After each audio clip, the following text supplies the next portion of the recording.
Oh, it seems to have worked this time. Good. So let's see, is there anything else I need to do before I start the meeting? I think we're good. Thanks for taking the time to join us this evening for our September monthly general meeting of the La Mesa-Foothills Democratic Club. Now we get the echo part that I hate. Computers are horrible. Let's try this again. The September monthly meeting, La Mesa-Foothills Democratic Club. It's Wednesday, September 1st, 2021. I'm Mitch Wagner. I am VP Communications for the La Mesa-Foothills Democratic Club. This is hopefully our last Zoom meeting. We're scheduled to meet Wednesday, October 1st, October 3rd, something like that, at the La Mesa Community Center, first Wednesday in October. And we're certainly looking forward to that, but that's what we said last month about this month, right? And here we are. The topic for tonight is the recalls, the revolting recalls, the rotten recalls, the repellent recalls, repulsive, rancid, rankling, rather ugly, reeking, regrettable, reprehensible, repugnant, Republican recalls. Yes, I have a thesaurus. In addition to the Gavin Newsom recall, which concludes in 2 weeks, September 14th, we're looking at a couple of notable local recalls, including the racist attempt to remove Chardabelle Fontenot from the La Mesa Spring Valley School Board. We're going to talk tonight about what's driving those recalls and where they're likely to end up. Our speakers are a panel of political powerhouse operatives, including Eva Posner, president of political consultancy Evinco Strategies, specializing in helping women win, including working on the campaign of San Diego City Council member Monica Montgomery Steppe. We got that wrong in our advanced publicity for this meeting, by the way. Apologies for that, Eva. Jesus Cardenas, principal consultant at Grassroots Resources and chief of staff for San Diego City Council President Pro Tem Stephen Whitburn, and Dan Rottenstreich, founder of Amplify Campaigns and former VP of RoseK Consulting, a legendary firm helping Democrats across the country and local labor campaigns. As always, we are streaming this meeting on our YouTube channel. So if you have friends or family who can't make it tonight on Zoom, or you experience technical difficulties and have to leave us, you can watch on our YouTube channel. Just search for the Mesa-Foothills Democratic Club on YouTube. If you have anything you need to bring to our attention, or you notice any technical problem or anybody disrupting the meeting, please message me or my colleague Katie Segetti, and we'll take care of that. So we're going to start with a statement, a little discussion from Club President Tina Reinberg. I'm going to unmute you now, Tina. Okay. Hello again. Hi. Thank you so much for being here. We apologize we're not live. Just a quick, not with the app, but just hands up. Who is vaccinated and would have no problem showing a vaccination card at a meeting? Yeah. So is there anybody that would have a problem showing a vaccine card? That was one question I had. We talked a lot about risks and this and that. So that's something we're going to discuss at our next board meeting. I want to talk real quickly about the recall. So some of us said before the recall that it would be a very low turnout election and that we'd be lucky if we got 15 or 20% of people to vote. We've blown past that already. 2 weeks before the election, we've got 21% statewide. And I checked with our county party, and in the county, we're 26%. So we are doing very well. And right now, the votes are about 2 to 1 in terms of just turning in votes, 2 to 1 Democrat versus Republican. But remember, Republicans are going to vote, on election day at the polls. So we can't let up, not for a second. I'm hosting walks every Saturday and Sunday from my house. If you want to go to the San Diego County Party website, sddemocrats.org, you can find that and find the Spring Valley Walk and sign up for that, and I will be prepared for you. I'm doing it from my home now because there's no point in going to a park and everybody driving 2 places. So or me not having to drive 2 places. So, and I also have signs. I have right now about 13 or 14 yard signs. If you would like one, you can come to my house. arranged to meet me, and we're asking for a donation of $10 per sign, but I'm not going to hold you to that. I would rather just get them in somebody's yard rather than have them sit in my garage. That's all I've got. If you want to need more information about signing up to do a walk, hit me up in the chats and I will respond to you. Thanks. Thank you, Tina. Thank you. So let's begin the meeting proper here. I'm going to unmute this. I've unmuted the speakers. What? Oktoberfest. Yes, Oktoberfest. It's a thing. We are looking for volunteers to staff the La Mesa-Foothills Democratic Club booth for Oktoberfest. What are the dates for Oktoberfest, Tina? Do you remember? October 1st, 2nd, or yeah, October 1st, 2nd, and 3rd, I think. Yeah, beginning of October. So it's a great way to have fun, meet your neighbors, and help get the word out about progressive candidates and causes. Contact Steve Josianko for details. I'm putting his email address in the chat. As soon as Zoom lets me do that, here I am putting it in the chat. Look at me. Yes, there, that's done. All right. So let's get started. Our three speakers are Eva Posner, Jesus Cardenas, and Dan Rottenstreich. I'm sure I probably have mispronounced two of those names. So I'm going to ask you to introduce yourselves and talk about one or two of your most notable professional accomplishments, so that the meeting people can know why we've asked you guys to speak. So let's start with Eva. Take it. Hi guys, thank you so much for having me. My name is Eva Posner. I'm the president of Evinco Strategies. I have the pleasure of working with Dan and Jesus a lot across projects, a lot of the collaboration across the county. So it's a good panel. They're smart guys, good choices. I am, I guess, most notably with a consultant for Montgomery Steppe when she beat the sitting city council president, which was pretty cool and fun. And then I do a lot of local small city council races, not just in San Diego, but across California. And I'm starting to branch out nationally. So just a lot of Democratic races in the last 5 years. Welcome, Eva. Thank you for joining us. Thank you. Jesus.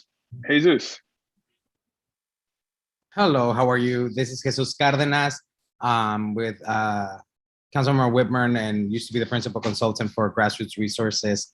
Most of our work has been done in field organizing and community outreach. And primarily, one of the biggest things I think that we did is that in 2008, we started working together to bring together the Democratic Party in South County and try to start bringing everybody together under one roof to help each candidate help each other. And we're able to develop a strategy to move forward the Democratic candidates that were endorsed. And I think that was really good. Dan was big help in that and bringing all that together in South County. And we're able to get a lot of good people elected. Good. Thank you. Thank you, Jesus. And thanks for joining us. Dan? Hi, everybody. Dan Rottenstreich.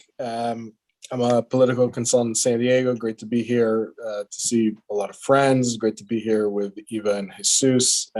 So I'm a political consultant based in San Diego.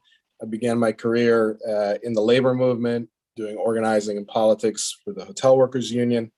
I come from a field background, so I appreciate what Tina was saying, getting out the vote, walking doors, knocking on doors, turn out yard signs.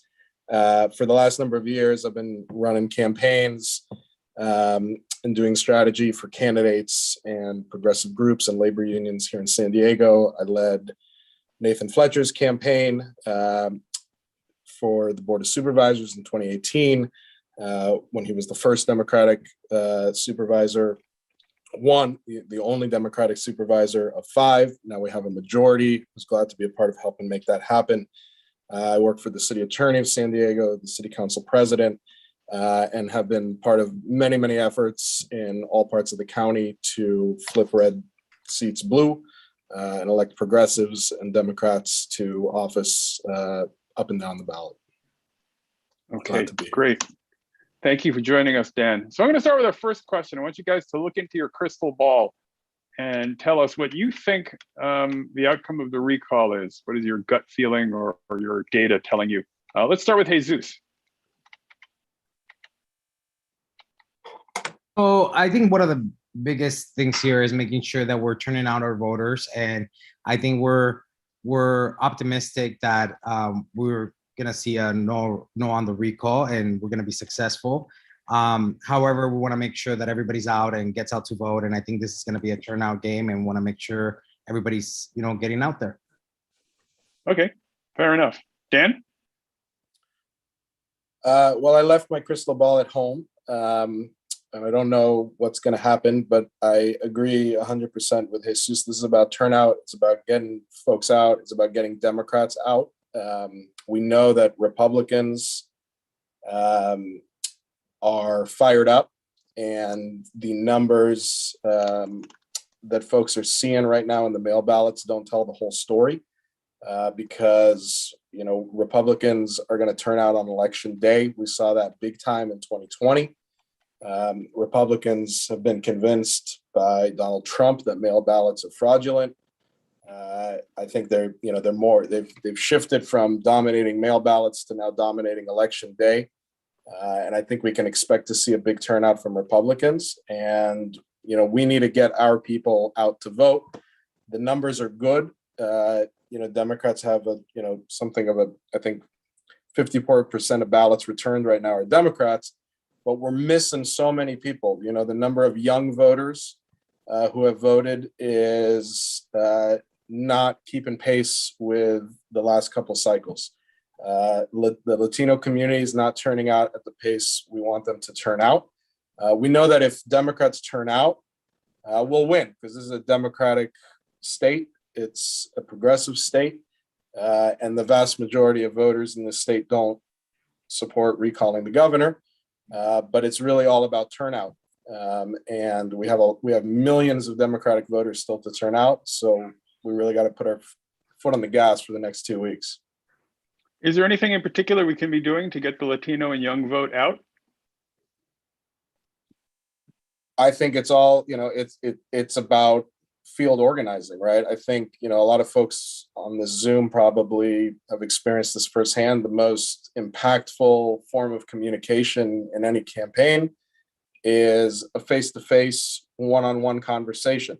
Face-to-face is a little harder these days because of COVID. But even a one-on-one conversation on the phone or sometimes via text message can be personal, it can be local, and we need to do as much of that as possible. I mean, people need to know that even though this is a state with 22 million voters, your vote could make the difference. And it's a very close election. Turnout is looking like it's actually going to be pretty high. And we need every single Democrat to know that we need their vote. Their state needs their vote, and they can't sit this one out. Okay, thank you, Dan. Eva, did you bring your crystal ball? I don't have a crystal ball. I have a natural sense of pessimism that fuels me through election day every time. I refuse to believe I'm going to win until it's over. I just can't. I can't bring myself to do it. So I'm not particularly optimistic. I've read a lot of stories and seen a lot of data from some calls that I'm running about, folks not knowing that this is even going on, not understanding what's at stake, and a lot of people feeling like, well, this is a Democratic state, so we've got it in the bag. And not having that sense of urgency that their vote is really going to matter, or that they could shape the outcome of the election. So I'm a little nervous, I'm going to be honest. I mean, we know the strategy. Dan and Jesus are completely correct. It is a turnout game, and if we turn out, we win. And it can be okay. We can do the work to make it okay. But I'm not feeling great right now, I'll be honest with you. Thank you. So that leads to kind of the next question. Let's assume the worst case scenario for a moment, and let's say the recall actually passes. Gavin Newsom is removed from office. Which of the other candidates are you seeing as likely to take the office, and what do you see them as likely to do? And we'll start with Dan this time. Okay. Well, I mean, what's crazy about the recall process, right, is that, Newsom, the recall could succeed by 1 percentage point, and then we could have a governor who's elected with, 20% of the vote or less. And that's a pretty startling thing, right? I think it's startling given who's running for governor and how extreme and pro-Trump and anti-vaccine some of these Republican candidates are. I think it's a startling thing just given how we all, I think, view democracy, right? That the majority's voice should be heard. And we could have, a very narrow group elect a governor like, let's say, Larry Elder, who has said he would eliminate vaccine mandates, mask mandates. He's spread disinformation on COVID. He has, incredibly extreme views, doesn't think there should be a minimum wage, you name it. And I think that's, incredibly troubling. I think it's unclear really who would get elected because, all the polls show that the vast majority of voters still don't really know much about any of these candidates. And so, I don't know about speculating about who would win. It seems that Larry Elder has captivated the right wing and has vaulted to the top. He seems to be in a good position. And that's just yet another reason why I think we need to double down on defeating the recall, but also kind of taking a close look at this whole process to begin with, because, the result of this election, could be, absurd almost in California. Yeah, well, I've seen it speculated that basically with the Democrats in control of the legislature and most local governments, it would basically be like nothing happens for a year. That the governor can't get anything done. What do you think of that idea? I think there would certainly be gridlock. I'm sure our legislators and, the Democratic houses in the state legislature would stand up and fight against, a right-wing agenda coming out of the governor's office. But I think the reality is the governor's office in California is very powerful, controls, a vast apparatus of state government, leads the COVID-19 public health response, is, the lead authority on, presenting a budget to the state government. And the reality, I think, of a Republican governor like Larry Elder would be, very, very distressing and would have real impacts. Not to mention the fact that the governor of California has the sole authority to make appointments in the case of vacancies in the U.S. Senate or other state constitutional offices. And so, yeah, I think we could resist and we could stop and we could block, just like we did with Trump. But I don't think it's, I don't think it's a responsible view to say, well, you know what, it's not that important, not much is going to happen. A lot could happen, and we don't want to see that. We don't want to see any of that in California. Yeah. I mean, we could be literally looking at the control of the U.S. Senate in this election.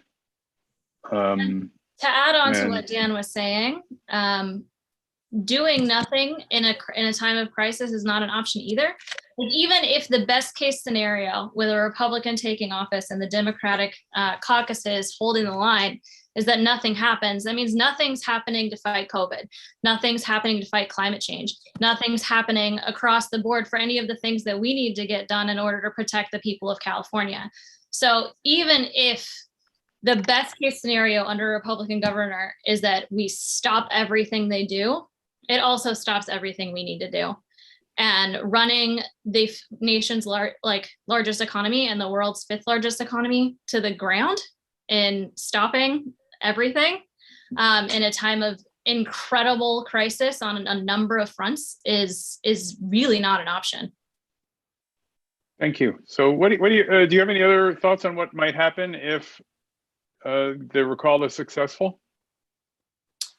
Yeah, I mean, I think there are a lot of high stakes here and a lot of different issues. It doesn't really matter which one of them wins, right? We know who the GOP are. We're dealing with the people who supported January 6th, right? We're not dealing with our grandfathers Republicans. So I think, reproductive rights are on the line, are on the ballot. We see what's going on in Texas. Racial justice is on the ballot. Climate justice is on the ballot. Economic justice is on the ballot. Workers' rights are on the ballot. All of those things that we have a responsibility to fight for, and all of the reasons why we're hanging out together on a Wednesday night, they're all on the ballot, and we have to do the work to protect it. Okay, yeah. I like what Eva just said, and I guess I want to add one thing. I'm sorry to interrupt, Mitch. I think if the recall succeeds, and even if it's close, closer than it ought to be, I think we ought to be thinking as a party about what's not clicking here. We're very proud of our values and our agenda. But if this recall succeeds, or even if it's really close, I think we have to take a look at whether we're really, communicating and connecting with, ordinary people of all kinds in this state. And if, maybe we're being too narrow or too niche, or too ideological in some ways. Our values are our values, and we can't change those. We can't compromise those, but we'll see on September 14th. But I think if there's a huge group of people who think things aren't working, or if they don't see themselves as part of the future of this state and this community, then it means we have to rethink what we're saying in some cases, and what we're really prioritizing and fighting for. All right. Yeah, I want to come back to that point. That's a very good point. But for now, I want to also ask Jesus the same question I asked the other two. If the recall is successful, what happens? Well, I think that Eva and Dan have really narrowed down on this. I think that we need to focus on just to say no. The way that is so diluted in the ballot, and the lack of information that voters have when it comes down to picking the second one, and all these risks that you run, I think that you will have a Republican governor if the recall is not successful, if the recall is successful. So that's why it's even more important that we focus on making sure that we're turning out folks every single day, to make sure we're going out and letting folks come to the ballot and win. The having a Republican agenda and the administration will be detrimental to the work that we've been doing. But I also agree with Dan a lot on the fact that if we're seeing a 50% of Californians not feeling that they're connecting with our party, we need to start actually reaching out and understanding what's happening, and how can we reconnect with the voters that are not connecting, right? I think that's important as well, and it's a great point that Dan's made. It's like, if this recall is successful, we need to start focusing on why and what is happening, and what disconnect do we have with some communities. Don't we have to focus on that already, because it's gotten this far? I think so. I mean, I think that's a start, and I think that it's really, really important that we start focusing on those issues now, because we are already here, right? And like Dan said, I mean, there's certain values that are immovable, but there's certain things that we need to make sure that there's definitely a disconnect that we need to reach out to. Do you have any thoughts on where that disconnect lies? Or is it something we need to learn? I think it's something we need to study and learn and try to figure out as we go. Okay. All right, Dan, I want to come back to you on that point. Do you have any further thoughts on why we are not connecting and communicating? How things got this far? Well, I mean, look, I think we're in the middle of the recall. It's, I think, premature to judge what's going on when you're in the middle of something. You need to see the result. You need to take a minute to think about it and have a little distance to really evaluate events well. This is one of 4 recalls, right, that the Republicans launched against Newsom, most of which had nothing to do with COVID-19. They all had to do with, Trump's agenda and anti-immigrant sentiment and a lot of things like that. So I don't know. I guess I would say first, let's put our heads down and let's win this thing, right? Let's get people out to vote. Let's do what we need to do. But look, there's a reality in California, right? We're becoming kind of this like donut state where there's a whole lot of people at the top and a whole lot of people at the bottom, in terms of income, in terms of economic opportunity. And it's getting harder and harder for middle-class people to live here. That's what our party's all about. And we, recall or no recall, we need to do better by, ordinary working people in this state, whether it's affording housing, whether it's dealing with the cost of living, whether it's having jobs. And, as we've seen it, I think we're seeing it a little bit with Latino voters and a little less enthusiasm in this recall. We need to be the Big Tent Democratic Party that we've always been, and speak to working class Californians and help them achieve the California dream that I think is, feeling more and more out of reach for more and more people. Okay. Eva, how about you? Do you think we're having difficulty connecting and communicating?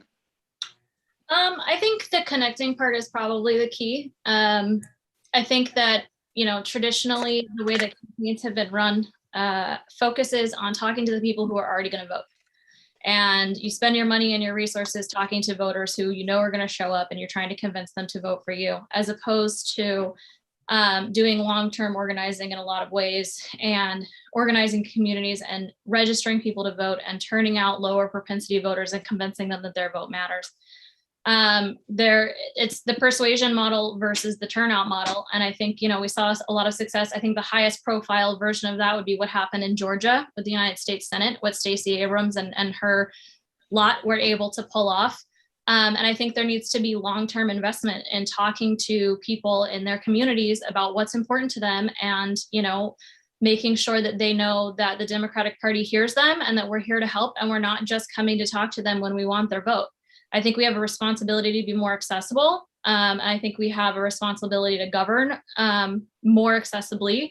And, in some communities and in some places and in some races and in some counties and in certain pockets, we're doing a pretty good job of that. San Diego County, for example, has a really solid nonprofit table that does a lot of voter registration work and turnout work, led by folks at like Alliance San Diego and the ACLU and so on and so forth.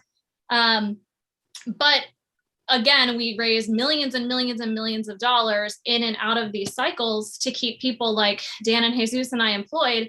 And that's wonderful, and I'm down. But also, we need to take that money and invest it long-term in communicating with communities. I think we do a haphazard job of that at best. So, you mentioned Stacey Abrams. Is there any particular things that we can learn from what they've been doing in Georgia that we can apply here? I mean, there's a ton. I don't know that it's necessarily relevant to the next 2 weeks, especially because the voter registration deadline is gone. But, we need to really have really focus on registering voters and really focus resources on communicating with low propensity voters who don't turn out as often.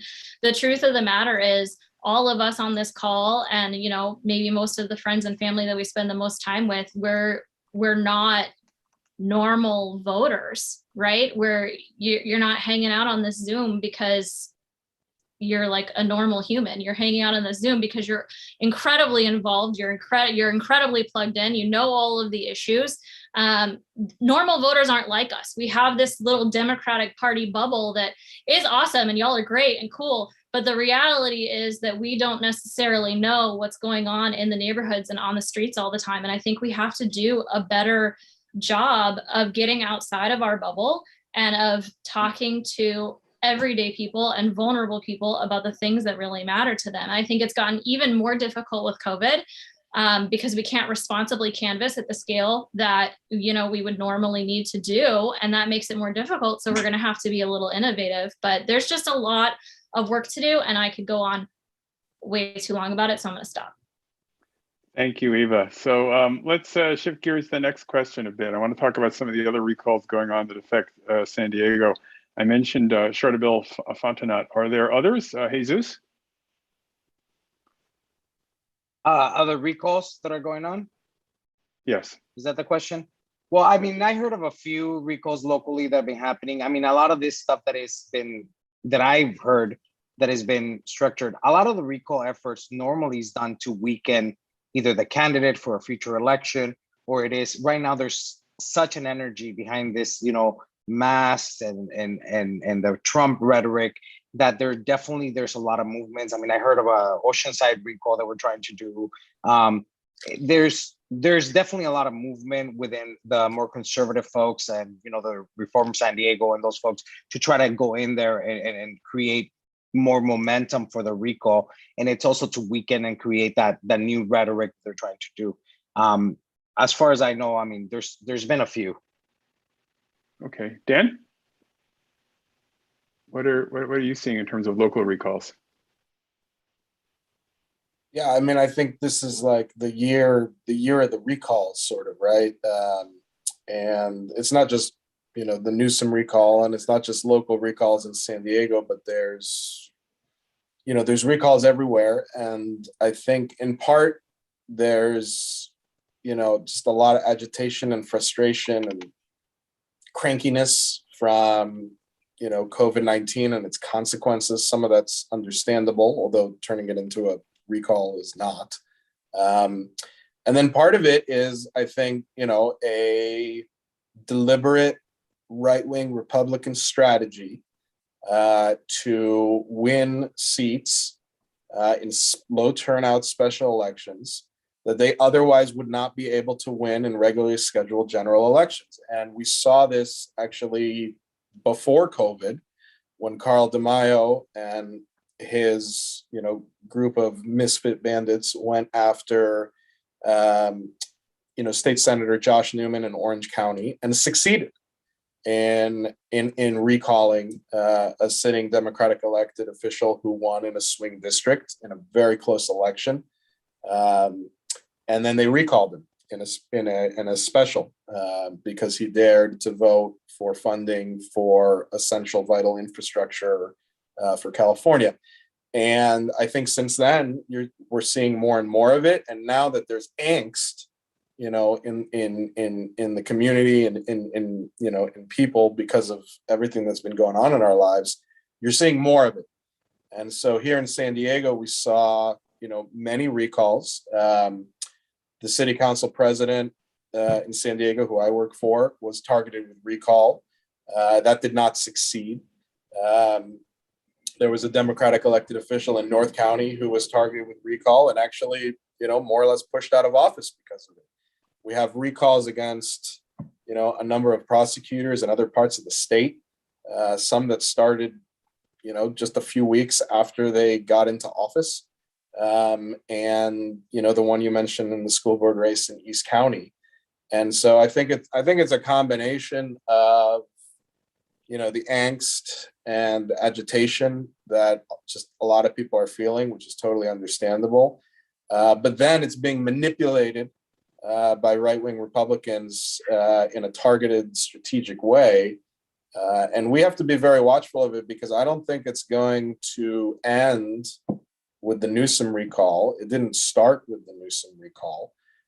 And the reality of California is it's getting so Democratic and so blue, and the Republican Party has become so toxic because of Donald Trump and their, anti-immigrant, anti-woman, anti-worker agenda, that the only way they're going to win in some of these places is through these special elections. So I think recall is the new reality, and we have to be prepared for it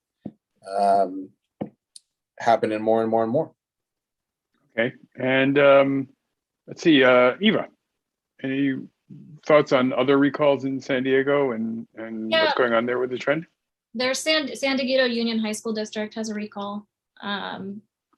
I worked for Corey Schumacher, who, I've watched very sadly, not just get recalled, but also get harassed and stalked and yelled at and followed home. And there was a lot. It's not just the recalls. There's an uptick in violence toward elected officials and harassment of elected officials that we could also get into, because this is part of a larger strategy.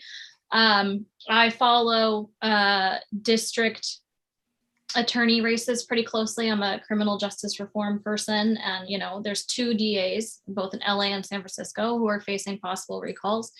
It is really across the board, and it is strategic, and it is about exhausting these people until they give up, winning in special elections because they can't win in normal elections. But it's also about tiring out the bench, tiring out the operatives.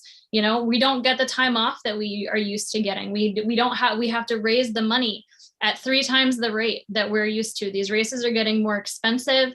It across the board impacts not just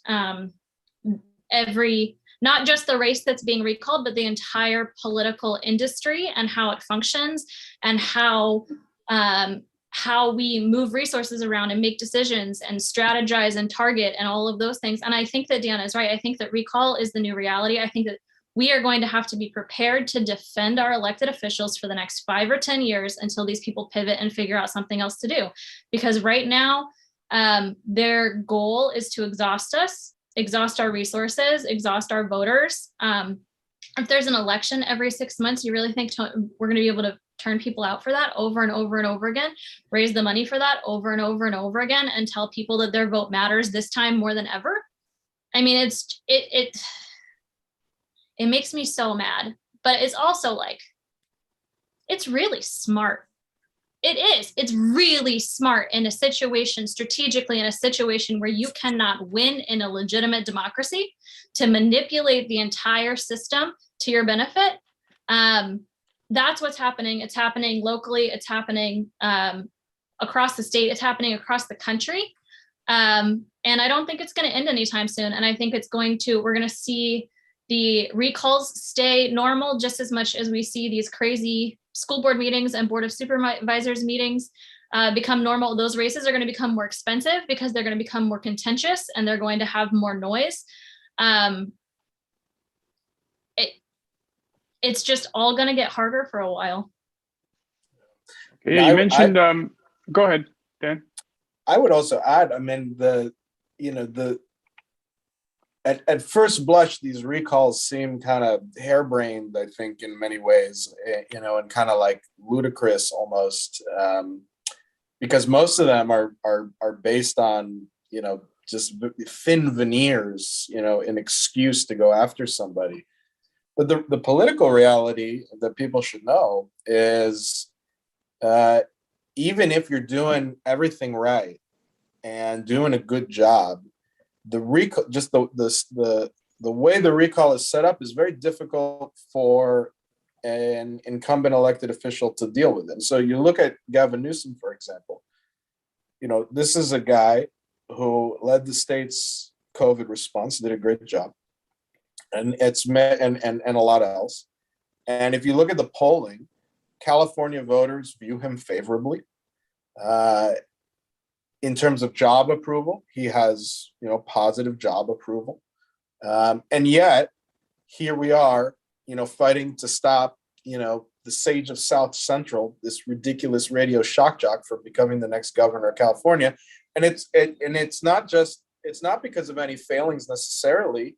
It's because of the way it's set up. It's a yes or no, up or down referendum on an elected official's record. It's a very difficult political situation to be in, because elections that we know are choices. It's a choice between one direction and a different direction. And humans are flawed. Everybody has their pros and cons. And we know that, especially this day and age, people are very cynical about politics and politicians and the whole political system. And so this basic setup is something that we need to get better at dealing with, but also it's just a problem. If it's an up or down, yes or no vote, on what somebody's been doing for the last 2 years, with no alternative really, right? No alternative, yes or no. Do you like it or do you not? It's very, very difficult. I saw some data recently from an attorney who studies recalls and is the nation's leading expert on recalls. And it turns out that of all recall efforts, most failed to qualify for the ballot. because they're harebrained schemes. They're silly. And it doesn't make sense to boot somebody out midterm. Most don't qualify for the ballot. But of those that qualify for the ballot, most succeed. And that should be very concerning to everybody on this Zoom. Yeah, I can see that. So we've had a number of questions in the chat about reforming the recall process. How should it be changed? I'm going to start with Jesus because we haven't heard from you in a few minutes. How should we reform the recall process? Well, I don't know if there's a specific way of changing those things. I think we have to look into it and actually brainstorm about what are those changes, whether the threshold needs to be higher, whether that, and also give people the opportunity to, to stand up, because there is some form of, you have to stand up to your elected officials if there's something that they're doing wrong. But at the same time, I think we need to look at those options and look how those questions are created and how we qualify those recalls and work together. I mean, and find a solution. I don't think I can give you a specific way of modifying the recall. Maybe, I don't know, Eva or Dan have a better idea of that. But for me, it first starts with us in understanding what a recall. I think also one of the big things that I have a concern with is the lack of information that is provided. And Eva touched upon it when he talks, is like, and this low propensity voters and this low information voters, they don't even understand what a recall is. And we're having such a hard time just educating them, getting them to vote and getting them to understand the process. A lot of first generation Latinos, for example, that are trying to vote and trying to participate in the process, but yet they don't understand what's a recall. I'll give you a story. A friend of mine called me and he's like, what do I do? I was like, well, we're voting no. It's simple, and it's non-political. None of the ones that are around me. And then he says, like, but who else do we pick? Like, they were so confused about what they were going to choose and how they were going to choose it, that there is a serious lack of information coming down to communities that are largely impacted low propensity voters. And I think Eva touched on it perfectly, right? And so I think we need to start educating our communities on what this is, because this is going to continue, like we all said, right? This is a strategy. This is a strategy that has been moving forward. We need to start with education and letting folks know what this is so that we're prepared for it. Second, on the terms and how we create a new recall process and work together with elected officials that's something that, I don't know the exact answer to that, but I'm sure there's ways we can modify that to ensure that we, at the same time, have opportunities for the community to stand up against things they don't like, right? So we want to create the opportunities, but at the same time, protect those electeds. Good. Dan, how do we reform the recall? Yeah, it's a great question. Well, first of all, I think one thing, just to say it, because maybe we blushed over it. Like, if you're a politician, who's being targeted for recall, number one, I don't think you get to whine and complain and moan and groan.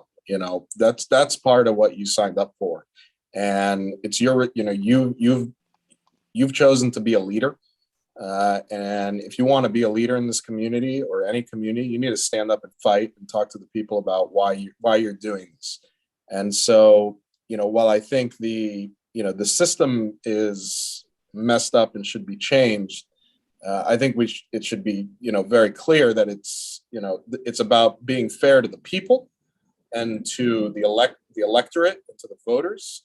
It's not really so much about the politicians, because they're powerful. They have a megaphone and they have a voice. That said, I would go back to what I just said. The way this recall is set up is it's two questions. It's recall, yes or no, and then here's a list of people on question 2 that you could, replace that person with.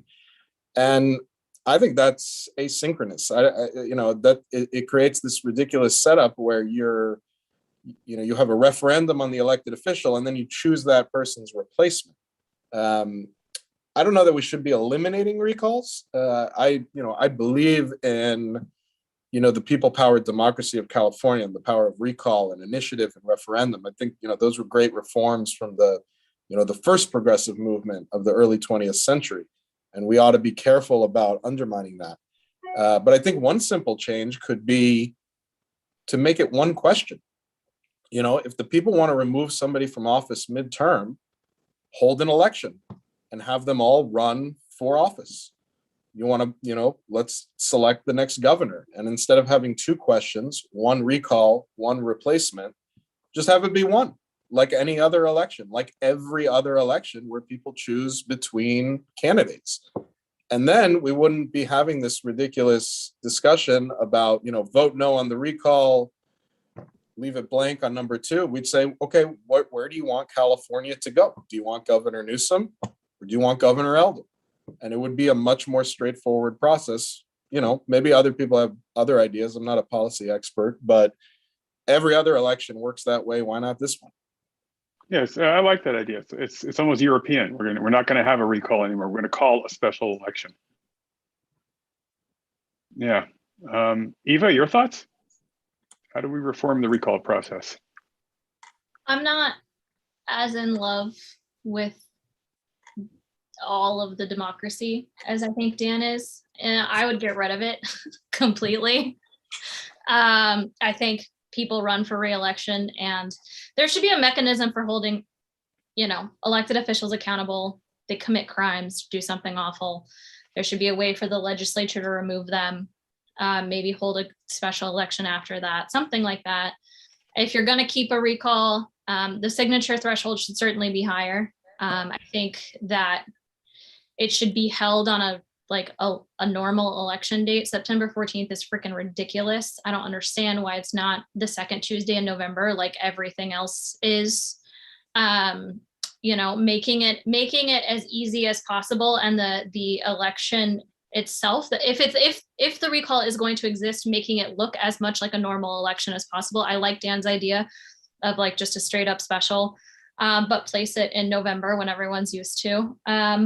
I mean, the truth of the matter is, I'm going to say, just like these two, I'm not a policy person. I'm a campaign person. I don't know what the right balance is from a policy perspective to balance, what the people need for accountability and democracy versus, and the best way to keep it accessible versus how do we win this thing? I think those are two very different questions. But, if it were up to me, it just wouldn't exist. That's personal preference. Okay. Eva, a few minutes ago, you brought up a point about Republicans using violence and harassment as a strategy. Is there anything more you want to talk about with that? I mean, sure, I guess. I mean, I think we see, so for example, like I said, I work for Corey Schumacher. Corey wasn't just targeted for a recall. Corey was targeted for constant harassment at not only public meetings, but on the street, at her home, at her wife's business. She had people showing up at her house in the middle of the night. She had, people making violent threats against her. And, she's not the only one. I've had several, I don't want to break anybody's confidence, but I've had several elected officials, both former clients of mine and also just folks that, I know who are down ballot in places where most people aren't paying a lot of attention, who are calling me and saying, how can you help me? Essentially these people are crazy and they're threatening my family and they're coming, to my home and they're threatening violence. I mean, specific examples in San Diego County, I don't want to give because I don't want to break anybody's confidence, but you guys can do a search on Twitter and look at the crazy public comments where people are threatening to bring guns to school board meetings. And it's happening here, it's happening everywhere. And it is targeted and aimed at exhausting these members, specifically right now at school boards. It is a nationwide strategy to exhaust these members, get them to step down, hold special elections, and be able to elect crazy people.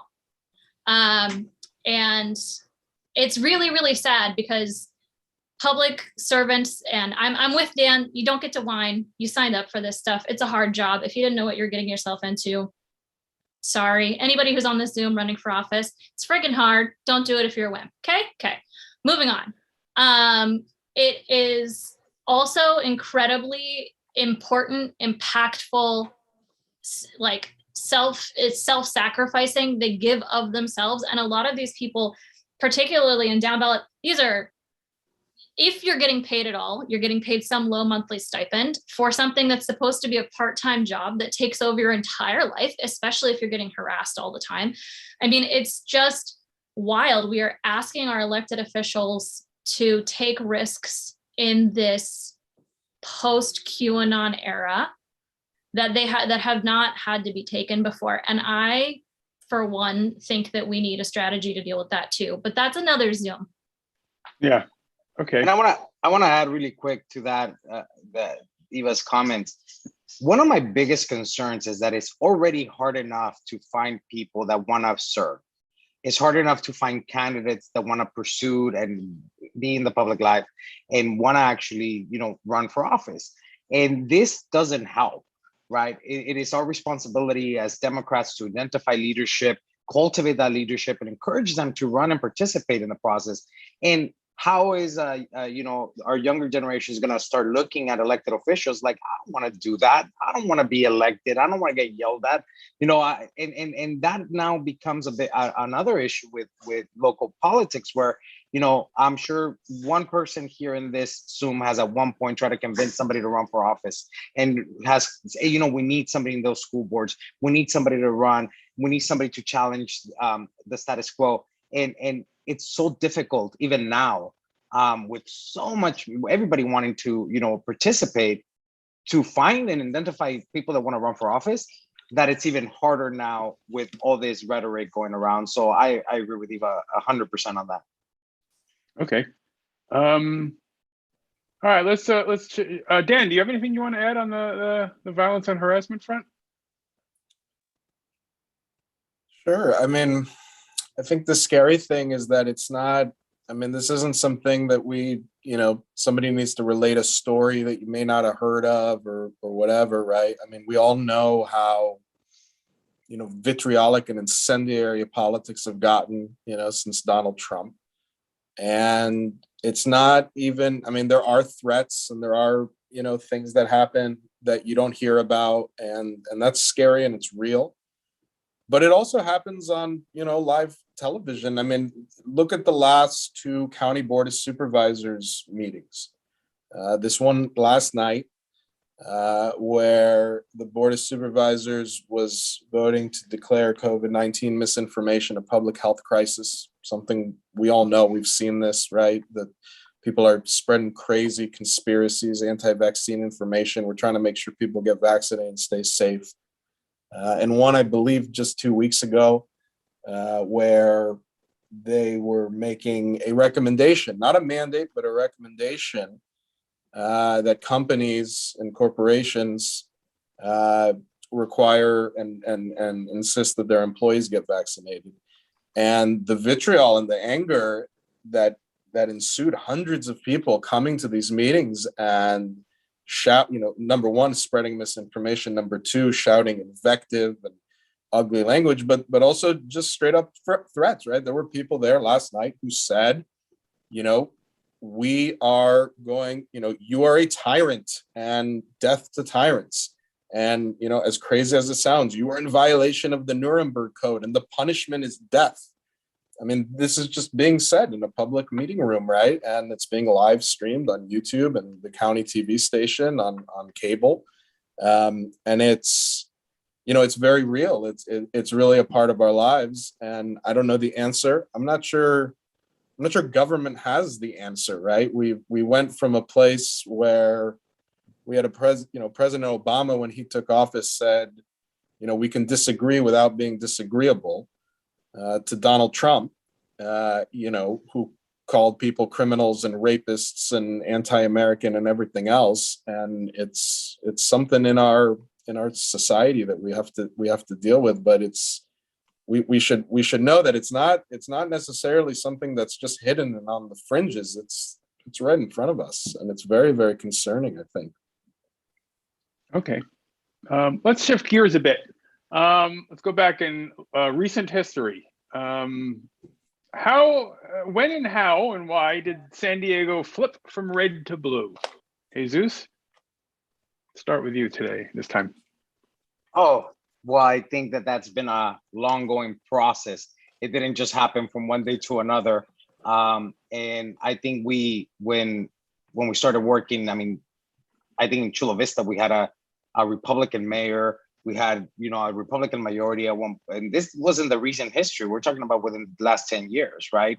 And we've been working towards that. I mean, the efforts like, the efforts that Eva and Dan and the Democratic Party in the county have done to increase voter participation, voter registration, that's been incredible. They also the efforts that have been put forward to increase the voter participation, right? I think that one of the things that for me was extremely actually emotional was that during this last cycle, we saw the younger generations voting and participating, and that was really exciting. For somebody like me that's been working to increase participation within youth in the democratic process through California Young Democrats or different organizations, seeing that for me was incredibly refreshing. But you see the transition on how it hasn't been a process. I still remember, when back in, I think it was, I don't remember, Dan, when was Pamela's race? But it was back in like 2010, I think, or no, before that. 2008. In 2008, our focus was just trying to convince folks to vote by mail and trying to educate them on voting by mail. And that was like, we were getting killed on vote by mail. And now to see that shift, even though I still am, scared of that turnout of the Republicans, just the fact that our community has now starting to learn to participate via mail has been a big change. Aside from the efforts in the county board, aside from the supermajority that now we have in the city of San Diego, but this is recent, and it has been done through the lot of hard work of like groups like this, the Democratic Party, and getting this voter participation post, Obama. I think that Trump put an emphasis on all the division that he created, also increased participation within the Democratic community. I mean, that's, how I see it, but I don't think it was one day to another. I think it's been ongoing for many, many years. And this is the result of, I think, over the last 20 years of investing in the Democratic Party locally. Okay, Eva, how and why did San Diego flip from red to blue? I feel like you guys should tell us that, because look what you did in La Mesa, right? I mean, when Colin ran for city council, we're all like, yeah, all right, cool. La Mesa City Council, go for it, bro. And then you got Colin, and then you got Aquila, and then you got Jack, and you guys focused and you walked and you strategized and you recruited and you did all of the things that you're supposed to do. I think the clubs have been a really big part of it. I think the county party, I know the county party has been huge. There's been a lot of people, a lot of activists, a lot of leaders, a lot of donors who've been focusing resources and time and effort on this for a very long time. And, I think we have, actually not, I know we have an incredible political infrastructure here in San Diego County. I know it can be frustrating. I know you don't always get what you need out of HQ. I know that sometimes there's friction at Central Committee, or the bylaws don't say what we want them to say, or whatever. But let me tell you, as somebody who works all over the place, that other counties do not have what we have. They don't have go teams. They don't have, people who are dependably going to show up and knock doors or send text messages or do whatever work they need to do. They don't have, a reliable fundraising infrastructure where they can go and throw events in different parts of the county and make sure their candidates have resources. They don't run well-organized slates like Jesus did in South County. They don't do a lot of the work and spend the time and the resources and build the machine that you all have built over the last 10 or 15 years. It was intentional. It was work, it was strategy, and it was resources. And, Dan and Jesus and I, we're really good at what we do. I'm not going to lie. Enjoy working together. Have a great time. We have fun races. We have some really big ones where we get a lot of credit for doing really cool things, and it's great. Sure.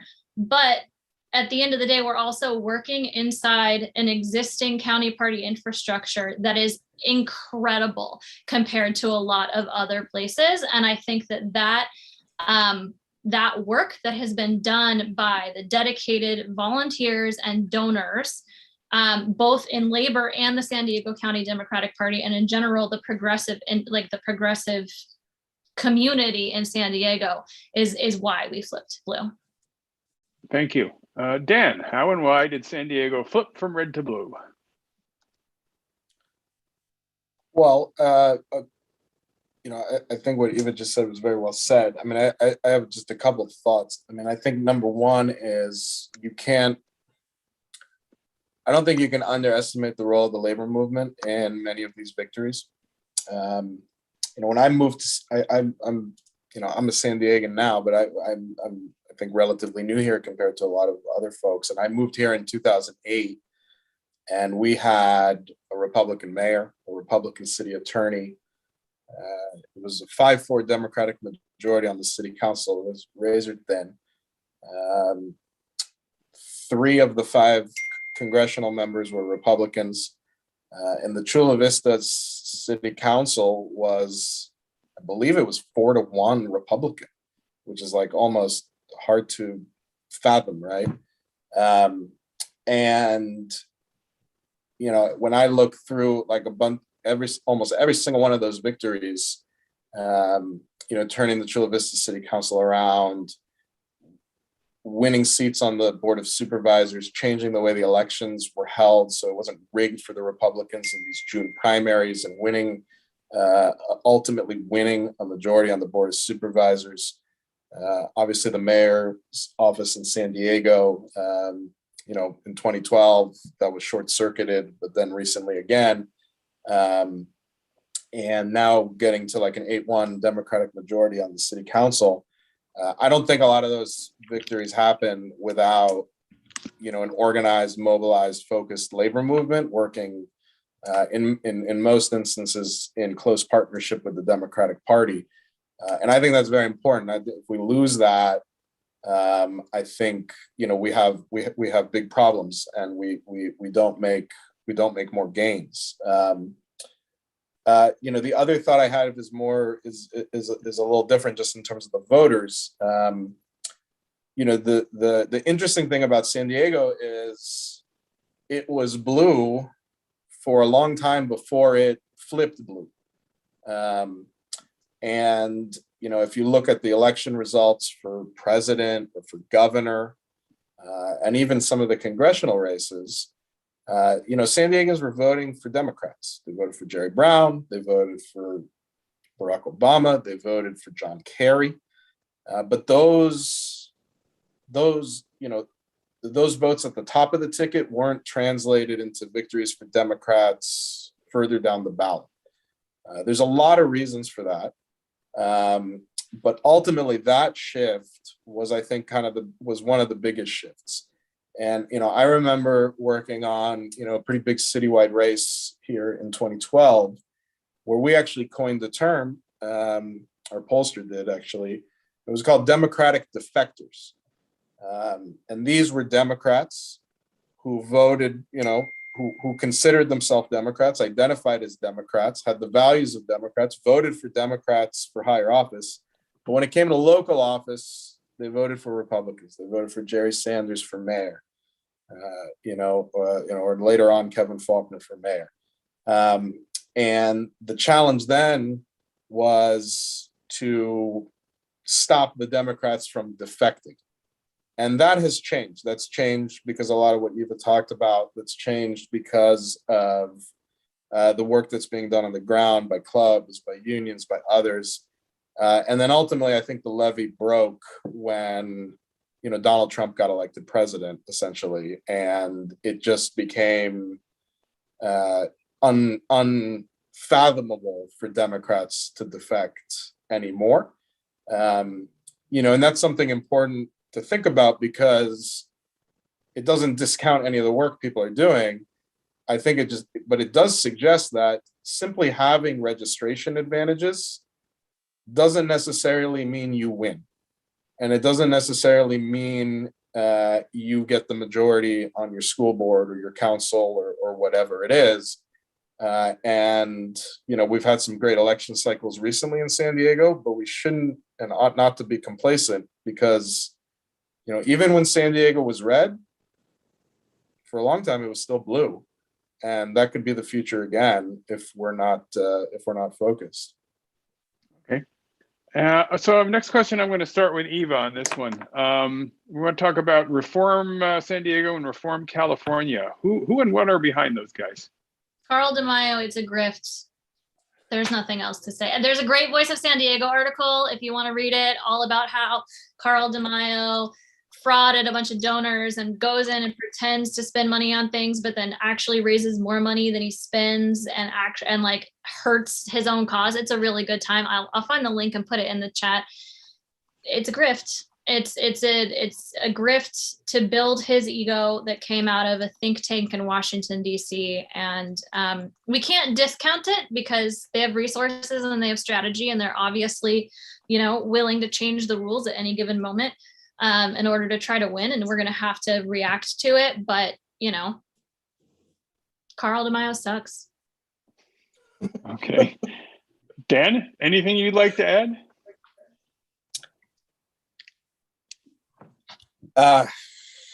You want me to rail on Carl DeMaio sucks? sucks. It's fine.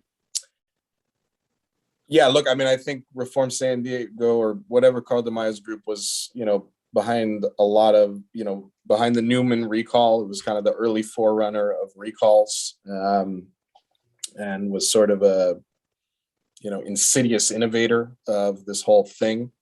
We in San Diego, I think, know exactly what this group's about because we know what Carl DeMaio's about, right? We saw him run for mayor and, we voted against him. We saw him push all these, harmful ballot initiatives at the city. Unfortunately, some of those passed. And, I don't know what else to say other than this guy is somehow, he's one of these guys who somehow made a career out of failure. He ran for mayor and he lost. He ran for Congress and he lost. In 2014, then he ran for Congress again and he lost. The voters keep rejecting him. I don't know if he's going to run for office again, but I think he's found his calling card in trying to, kind of manipulate the process from behind the scenes because, he and his agenda are so odious that if people knew who was really behind it, they would reject it out of hand, just like they have the last 3 times. Okay. Hey, Zeus, anything you want to add about Reform SD and Reform California? I think it's been summarized by Eva pretty perfectly. I don't think I can say much about that. I am concerned that he continues to gain and appeal to people's fears and appeal to those insecurities that are happening, and he continues to gain some support in some sectors, and that's concerning, right? Because we still need to look at why those folks, continue to buy into that agenda. But he's, I think, a master manipulator of the way that he's been trying to manipulate the communities and appeal to their fear to make sure that he's creating this, right? He grabs the anti-vaxxers, he grabs any movement that he can grab to make sure that he can continue to stay in power, in some sort of idea of power. Then that's what he does. But there's not much I can say about the guy. I think you guys said it perfectly. Carl DeMaio sucks. We could put that at the beginning of the video and then save everybody a lot of time. So, by the way, I'm down to 2 more questions here, but I want to invite people to leave questions in the chat if they have any. Our guests have been very generous with their time, and we are going to take advantage of that. So, next question I have is in terms of messaging, getting the message out. Who are you looking to reach? Where are they looking for messages, and how do you connect with them? Dan? In other words, what do you do all day? It's pretty much, I guess, this question. Yeah, look, you have to communicate in every way. And there's, in the world we live in, there's more and more ways to communicate, right? We're getting pounded with information and messages from all places these days, right? It's no longer just your TV or your mailbox and your phone. Now it's your device or your devices, right? And it's no longer just phone. There's phone and texting, and I think the most effective campaign is a campaign that meets their voters and communicates with their voters where they are, and in the mediums that work for them. And those are all of the above. It's always been all of the above, right? Every good campaign forever has had multiple modes of communication. That hasn't changed. What's changed is now there's so many modes of communication. And so campaigns now need to, be up on it and be using every mode that they can. And I think, one of the, this world that we're in, I think, can be very frustrating, right? You're always tethered to your phone. You're getting pounded with information from all sides. A lot of it's, bad information. But one of the nice things and good things is, technology has gotten, more accessible and more affordable for everybody. And so now you're in a scenario where, a city council campaign that in the past would have been doing, I think simply direct mail and phone banking, now really can afford, it takes a little work, but to do digital advertising, to have a social media campaign, to do text banks, to do all of it. And so I think the answer is, it's not that any mode of communication doesn't work, so to speak. It's that all of them work, and you have to use all of them now, because that's the world we live in. Okay, thank you. Jesus, your thoughts there. Who are we reaching out to these days? Where are they looking, and how do you reach them? Well, I think that's a big question, and I think Dan mentioned it.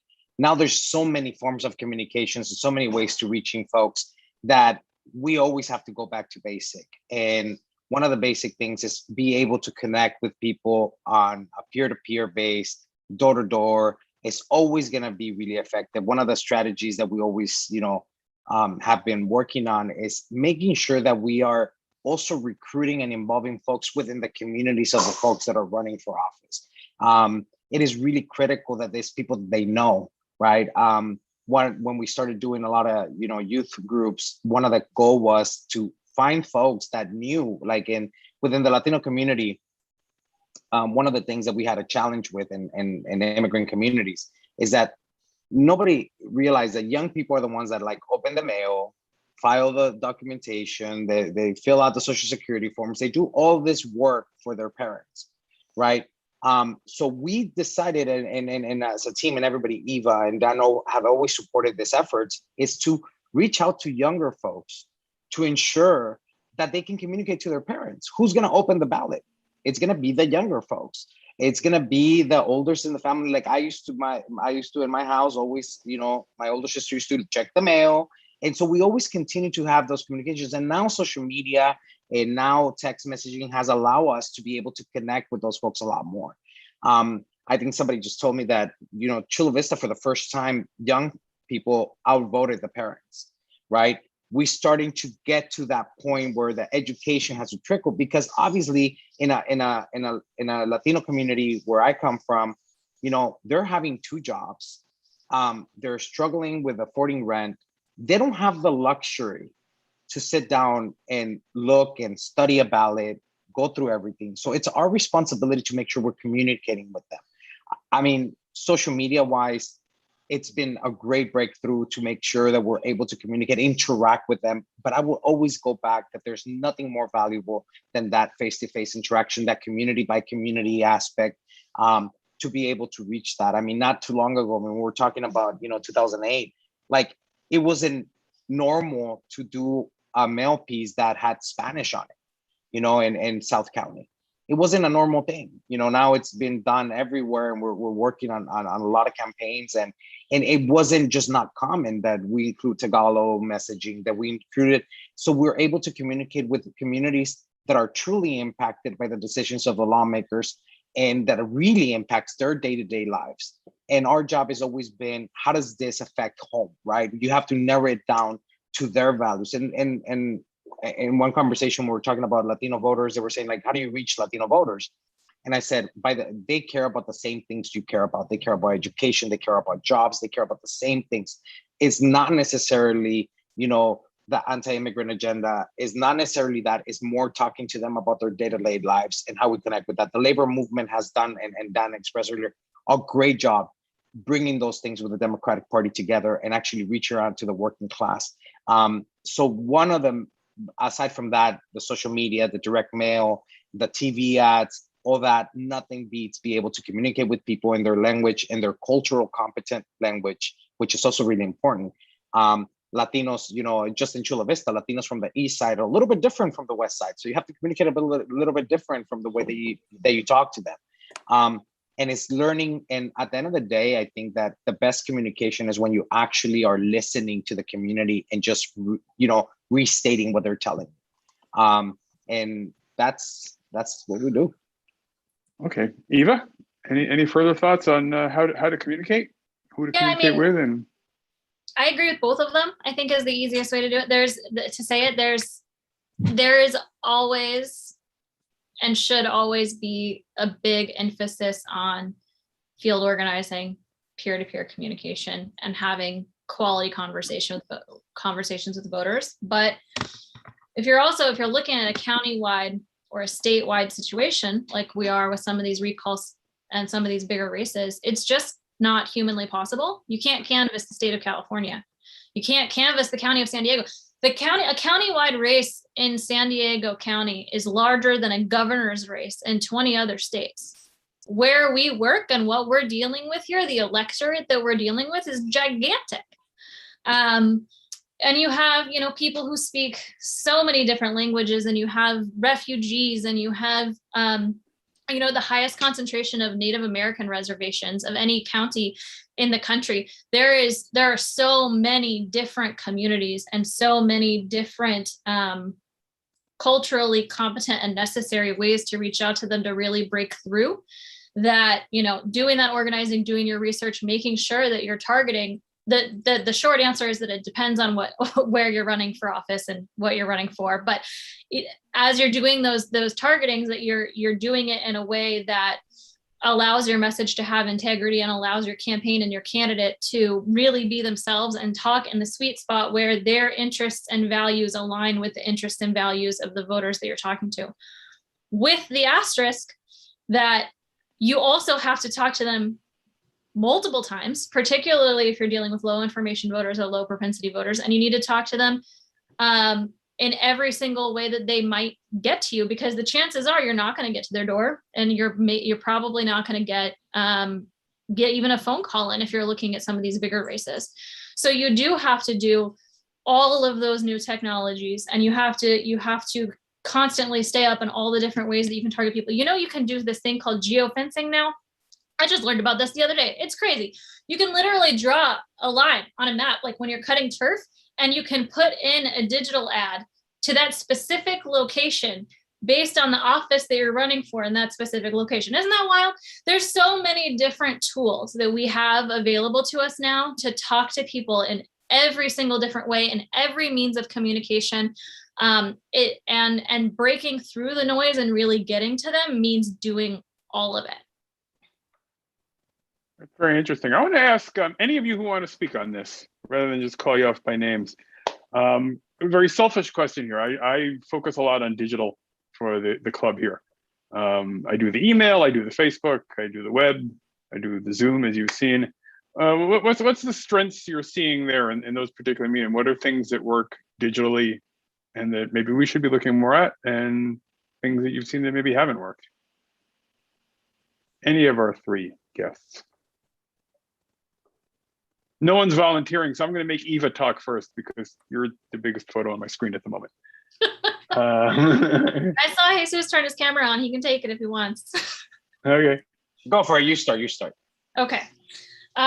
So what I think one of the things that's really, really interesting right now is all of the different ways that text messages can be harnessed to do not just direct voter communication, but also to to deliver digital ads, to fundraise, to organize, to get people to register to vote, to show up at fundraisers. I think text messages are incredibly powerful for short-term calls to action. I think that's really cool. I have really begun to appreciate the power of email. I don't know why people click on the things that they click on, but they do. And they you know, they get fired up and they sign these petitions and they donate money, and that's, you know, that's really, really cool. I think I'm also thinking that there are a lot of tools that we haven't quite harnessed yet. I think, you know, we're going to have to deal with eventually the fact that TV is dying, that cord cutters are real, and that we're going to have to figure out how to turn those advertisements into digital ads. We're going to have to figure out how to harness the power of the podcast. And all of those commercials that go in between on the iHeartRadio app and the Spotify app and the Pandora app and all of those places where people are now getting their entertainment that aren't, you know, in their car, dialing to the traditional terrestrial radio station. I think the thing that is the coolest and also the scariest about digital is all of the ways it changes just immediately. And all of a sudden you can reach all new people that you couldn't reach before, but then you thought you had it figured out, and guess what? The rules changed and the algorithm is different now. And by the way, you can't put in paid ads because Zuckerberg changed the rules 2 weeks before the election. Like, it's a wild world out there, and I'm not a digital strategist for a reason. Yeah, I'm going to talk now because I actually do this. So I've been keeping my mouth shut, trying to just stick to questions. But on email, people, it works really well because people ask for it. You know, we try to keep the club newsletter informative and entertaining.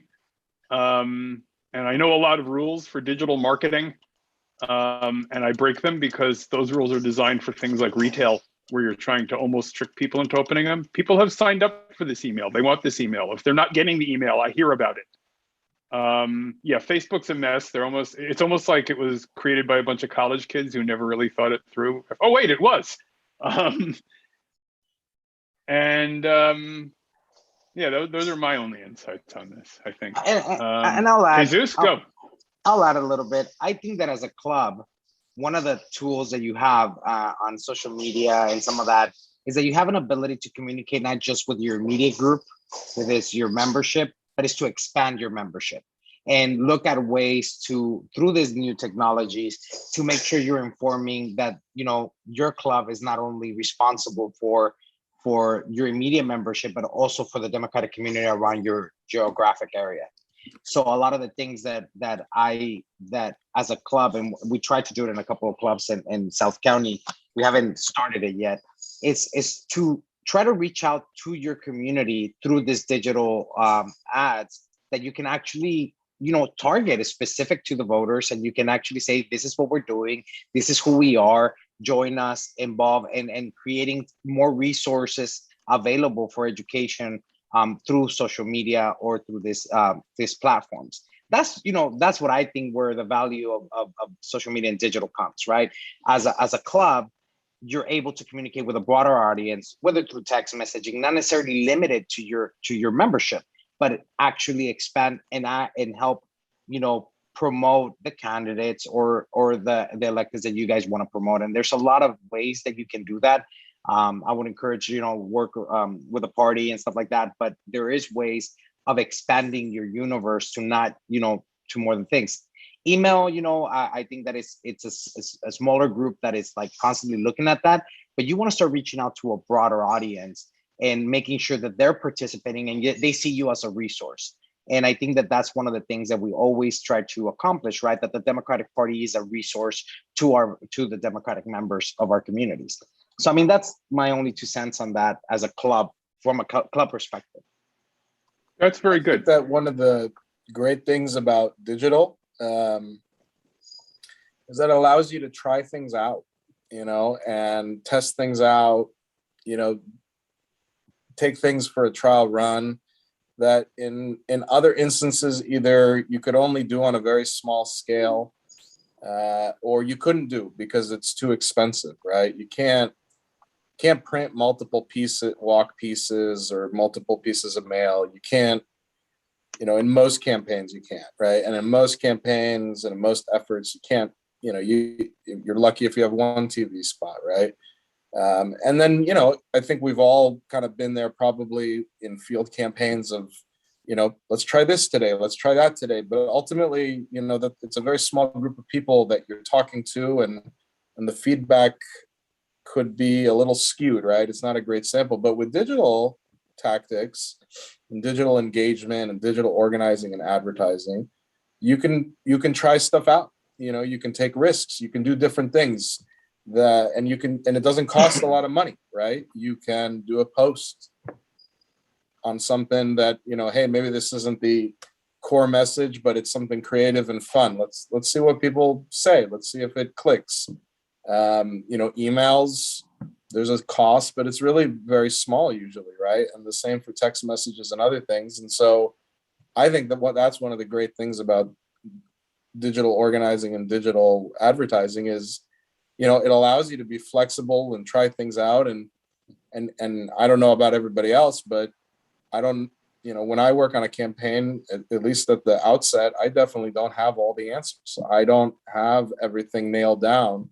And so, using digital as a tool to really hone your message, determine your targets, that can be very, very helpful. And it's a really cool thing that we now have that I don't think we had, not that long ago. All right, so final question. We'll start with you this time, Dan. Let's look ahead to next year, 2022. What are the major elections and issues you anticipate in San Diego and other local communities? Yeah, it's a great question. I mean, I think one of the key races in San Diego that I think we all ought to be focused on is defeating Jim Desmond on the Board of Supervisors. I mean, he is, San Diego's leading COVID-19 skeptic and misinformer. He worked to undermine the COVID response from day one. He's a Republican. He's out of step with a lot of the values San Diegans share. And we have the majority on the Board of Supervisors. But, Jim Desmond has been a constant problem.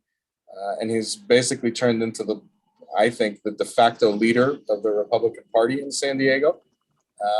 And we can do even more and even bigger things on the Board of Supervisors if we defeat him and elect a Democrat who shares our values to the Board of Supervisors.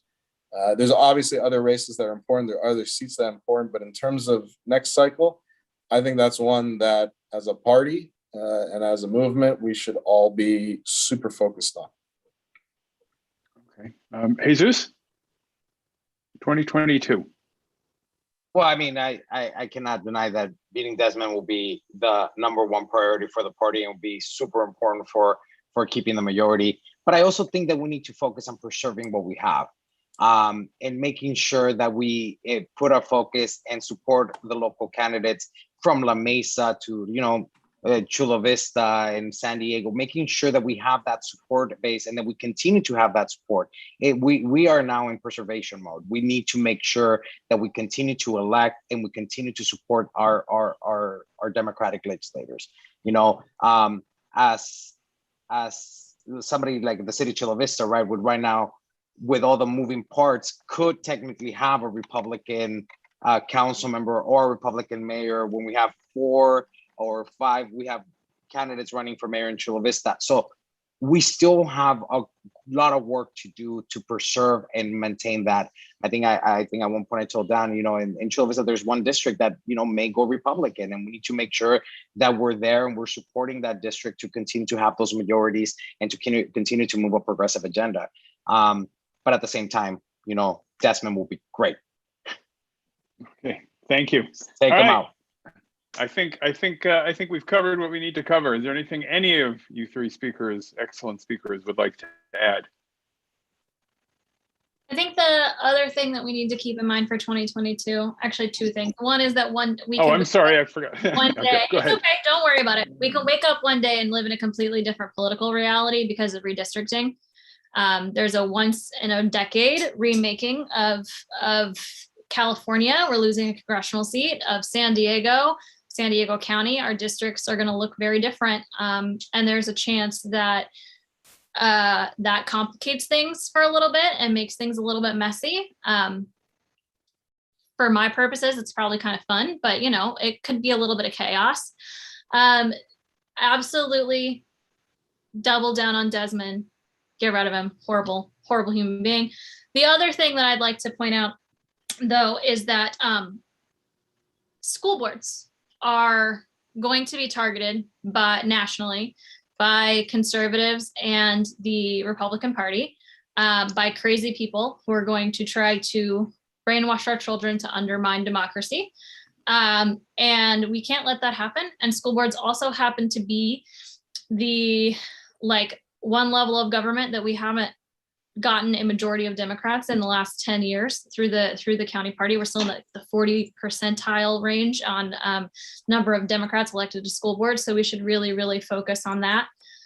And then I would also say, kind of echoing what Jesus was saying, that we need to also look at those small city races. I think particularly if you're talking about East County, you know, doubling down on what you guys have in La Mesa, trying to replicate it in El Cajon, doing the work in the more urban areas to organize the voters that can eventually turn the District 2 Board of Supervisors blue.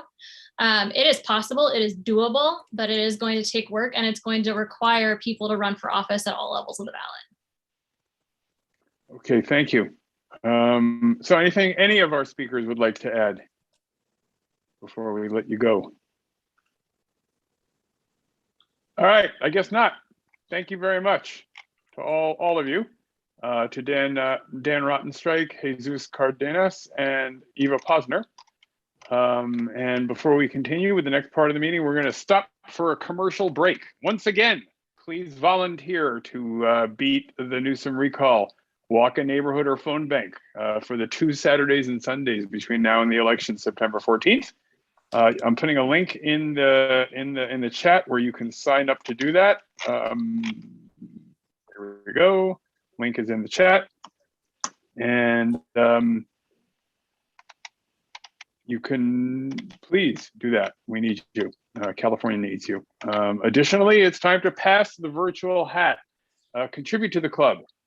If you have not paid up your membership, do so, and you can make if you can make an additional contribution, please do that. Your contributions help us bring you programming like this and in-person meetings when we return to that. And most importantly, they help elect Democrats and advance progressive policies. My colleague Katie Sigeti put a link and some additional information in the chat, so please do that if you can. Now we're going to make some time for local leaders to talk about things that are important for you to know about. Please raise your hand. Use the raise hand button on Zoom. Don't raise your hand physically. I won't see that. And we'll call on you and give you the floor for a minute or so. So let's look I see one raised hand. Let's give it a couple of other seconds. All right, Doug, you're up. What have you got to say to us today? Welcome. I can't undo my video, but I'm unmuted, so can you hear me? Yes. Okay. Yes, we can hear you. I'm Doug Case. I am the Political Affairs Director for Senate President Pro Tem Tony Atkins. The legislative session is coming to a close very rapidly. Next Friday is the end of the session, so there'll be a lot of bills that we'll be trying to clear passage in the final House. So, an update on 3 of the senator's primary bills. Her signature bill, SB 1, which was the Sea Level Rise Mitigation and Adaptation Act, passed the Assembly today. It already had passed the Senate, and so it'll be going to the governor's office for approval. Her housing bill, which would make it streamline the process for creating duplexes or lot splits in single family zones, passed on a bipartisan basis in both houses and is also awaiting the governor's signature. And finally, SB 2, which she has co-authored or jointly authored with Senator Bradford from the Los Angeles area. That is the bill that would create a certification process statewide for law enforcement officers so that bad officers can be decertified and not hired by other departments. That has passed the Senate. Is passed Assembly appropriations with amendments, and so the amendments amended bill has to be voted on in the Assembly, come back to the Senate for concurrence before it goes to the, and hopefully that'll all happen between the deadline of now and next week. And I'll put in the chat how you can sign up for the Pro Tem's monthly email newsletter. It comes out on the 1st of each month. And so the next one will be October 1st, but you can also go online to read the September issue. So thank you. Thank you, Doug. So do we have anybody else who wants to address the club? Raise your hand if you do, if you got something that we need to hear about. While we're doing that, I'm just going to start the wrap up here. So look for a replay of this meeting soon on our YouTube channel. Just search for the Mesa-Foothills Democratic Club on YouTube and subscribe when you're there. Also look for links to the video on our website, Facebook page and group, and on our Twitter account, or in our email update very soon. The website is the Mesa-Foothills Democratic Club.com, or if that's too much for you to type, lmfdems.com. The Facebook page and group have the same name as the club. We have a page and a group because, as we were discussing at the meeting, Facebook makes no sense.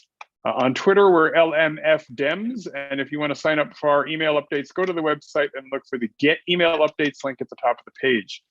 Thank you to the board for their hard work arranging this meeting, and also thanks to our speaker and to you, our speakers. Thanks to our speakers and to all of you for spending some of your valuable time with us. We hope to see you soon in real life. We plan to see you soon in real life. Really, we're over Zoom meetings. I'm done with these Zoom meetings, hopefully. We're planning on meeting Wednesday, October 6th at our usual time and place from the before time, the La Mesa Community Center, 4975 Memorial Drive in La Mesa. We'll talk with local candidates then for the La Mesa City Council. Programming starts at 7 p.m. with social time and unstructured conversation starting at 6:30 p.m. And that's it. Good night, everyone. Stay healthy, stay sane, and we will see you again soon, really soon, we hope.